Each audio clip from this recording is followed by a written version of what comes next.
சாம்பார் சாதம் வேணாம், தயிர் சாதம் வேணாம், உப்மா வேண்டாம், பரோட்டா 5 நிமிஷம் இல்லை என்னது பிரியாணி 5 நிமிஷம் சாப்பிட்டு வந்துடுறேன்.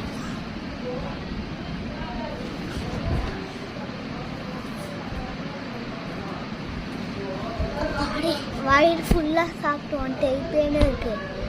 தோசை அடி கொய்யால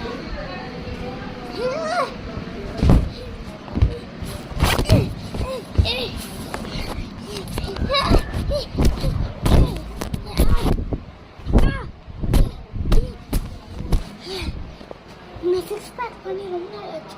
சிக்ஸ் பேக் இல்லை, இட்ஸ் நேம் இட் ஜான்ஸ்.